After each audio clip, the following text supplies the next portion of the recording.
पापैया शास्त्री के शिष्य। Episode number 6।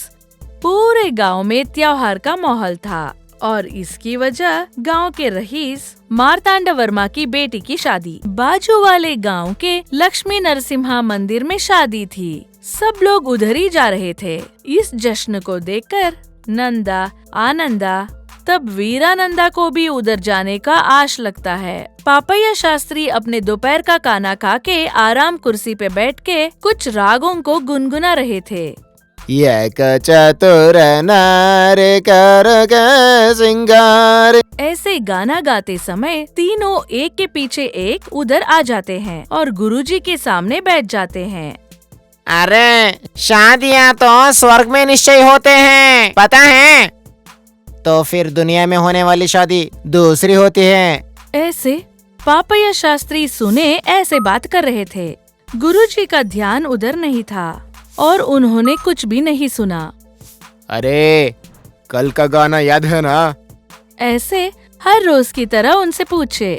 हाँ याद है गुरुजी, शादी रक्षितो रक्षित। हाँ, हम विवाह की रक्षा करेंगे तो बीवियाँ हमारी रक्षा करेंगी।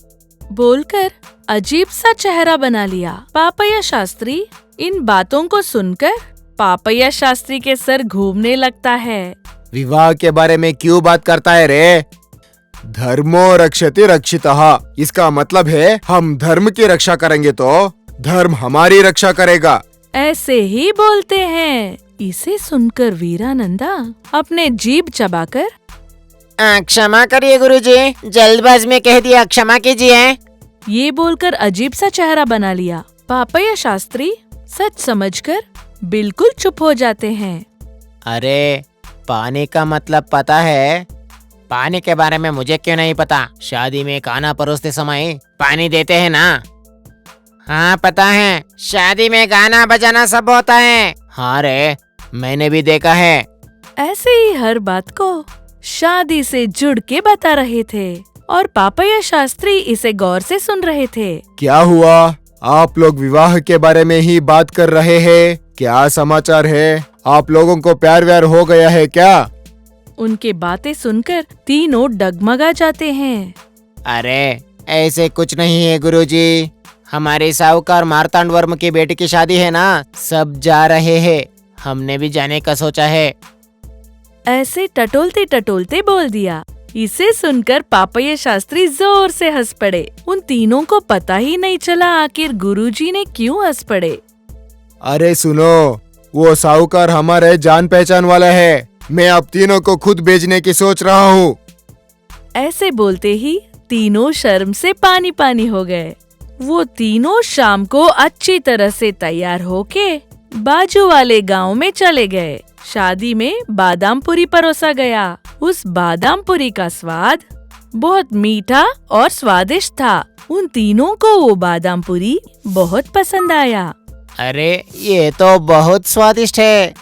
हाँ रे, इसे माँ जी से बनवा के खाना है। हाँ पक्का। हाँ पर इसका नाम तो नहीं पता। उसका क्या है, किसी से पूछते हैं। सोचकर वही कोने पे बीड़ी फूंकते हुए बाबा से बात करने लगे। दादाजी बीड़ी पी रहे हैं?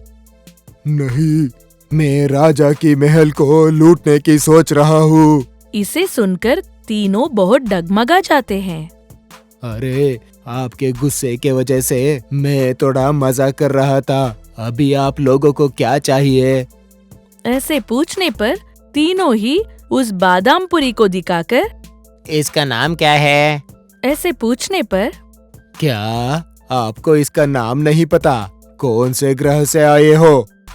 धरती से दादाजी, इसका नाम थोड़ा बता दीजिए। ऐसे धीरे से पूछ लिया। दादाजी उन तीनों के दयालुपन देख के हंस पड़े। इसको बादाम पूरी कहते हैं, बताते हैं। वे तीनों घर के ओर बढ़ते हैं। ऐसे ही चलते तीनों बात करते रहते हैं। अरे इसका नाम नहीं बोलना है, तीनों इसे बार बार दोहराएंगे। इसे सुनकर तीनों अपने हाँ में हाँ मिलाने लगे। वे तीनों बादाम पूरी ऐसे मन में सोच के उधर से चले गए। उसी समय उनको एक छोटा सा नदी दिखता है। सुनो, इस पानी को देख के डरो मत, आसानी से पार कर सकते हैं। ऐसे बोलकर वे तीनों उस नदी को पार करने की तैयारी में थे। पहले नंदू जय बजरंगबली ऐसे कर नदी को पार किया और आनंद आइलेसा करके पार करता है और हमारे वीरानंदा हाय सरबल्ला बोलकर जोर से छलांग लगाने लगा और ठीक उसके बाद नंदू जय बजरंगबली ऐसे ही बोलते धीरे से चल रहा था और आनंद ऐलेसा ऐसे ही बोलते हुए बादामपुरी का नाम ही भूल जाते हैं। ये वीरानंदा ऐसे बल्ला ऐसे बोल के चलता रहता है। तीनों इसी का जप करते हुए अपने घर पहुंच जाते हैं। रसोई घर में ककड़ी की सांबर बनाती हुई तुलसम्मा के पास जाके तब तीनों को देख के तुलसम्मा, क्या हुआ, आ गए तुम लोग, शादी कैसी थी? ऐसे ही सरल तरीके से उसने शादी के बारे में पूछ लिया। तीनों उसका उत्तर तो दे देते हैं पर कुछ छुपा रहे थे ऐसे लग रहा था। तुलसम्मा उसे गौर कर क्या हुआ, कुछ पूछना है तो पूछ सकते हो, क्या हुआ बताओ ना, ऐसे प्यार से पूछने पर वे तीनों शादी में बनाए हुए पकवान को बना के देने की इच्छा प्रकट करते हैं। हाँ बस इतना ही, पर उसका नाम क्या है बोलो, बोल दो मैं बना देती हूँ। ये सुनकर तीनों खुश हो गए। जय बजरंगबली पका के दीजिए ना। इसे सुनकर तुलसम्मा को कुछ भी समझ में नहीं आया। सुनो, इसका नाम बजरंगबली नहीं आइलेसा है। नहीं, आइलेसा नहीं, इसरबज्जा है।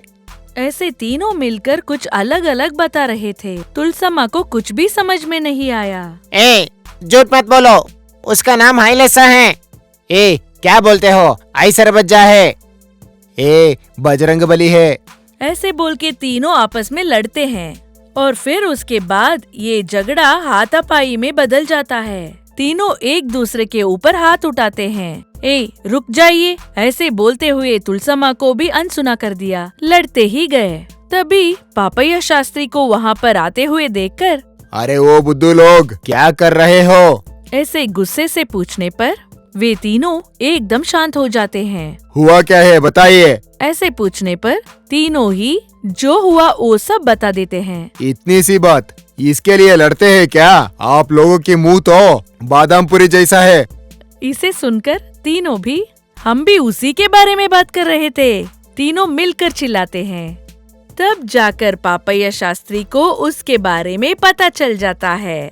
उनकी दयालुता देखकर सब हंसते हुए गुरु शिष्य सब मिलकर तुलसम्मा द्वारा बनाए गए बादामपुरी को खुशी से खाने लगे। ये उनकी कहानी है। इस कहानी के बारे में आप लोग कमेंट कीजिए। अब तक आप हमारे चैनल को सब्सक्राइब नहीं किया है तो अभी सब्सक्राइब कीजिए और एक अच्छी कहानी से फिर मिलेंगे। तब तक बाय, नमस्ते।